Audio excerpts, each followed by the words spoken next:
when you think about those cases, Harold Fish, for example, did everything he had a legal right to do. In fact, the police department at that point in time, in an extended interview, said, Mr. Fish, we're not going to charge you with anything. You did everything you had a legal right to do. Unfortunately, it's not the decision of the police department. And if anybody's from Arizona or reads anything about self-defense law, it's a very famous case, and it changed all the laws in Arizona. What happened was he met up with a prosecuting attorney that was running for re-election and wanted to make a name for himself.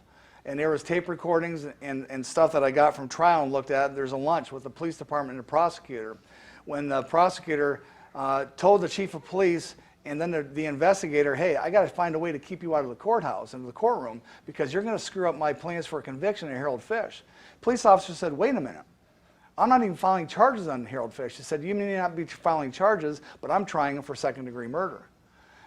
Harold Fish, it took 3 years from Masada Ube and some other pro-gun advocates to get him out. There was never a second trial. The second trial that took place was against a prosecutor for criminal prosecutorial misconduct. He was convicted, and he's the one that also served time in jail. But again, I remind people, things aren't always what they seem. Carl Kozlowski in Cleveland, Ohio, I'm familiar with that case because his conviction was so egregious, and there's so many errors in his trial that when it went expedited up to the Ohio Supreme Court, they immediately ordered his release. The Supreme Court of Ohio did. Well, the prosecutor didn't like that. Prosecutor dropped the charges, ordered his release, and immediately recharged him with something else.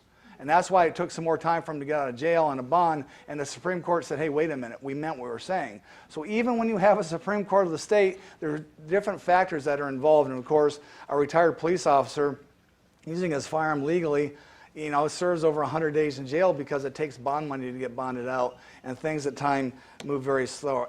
So I'm never up here trying to scare somebody, but I always want to remind everybody, I've been carrying a firearm since I was 18 years old, and I always tell people the happiest day of my life was my 18th birthday in Corey, Pennsylvania.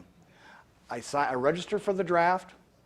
I was able to cross the Pennsylvania state line to New York State, which is only 4 miles away, and drink a beer, and I got my concealed carry permit. And so that's been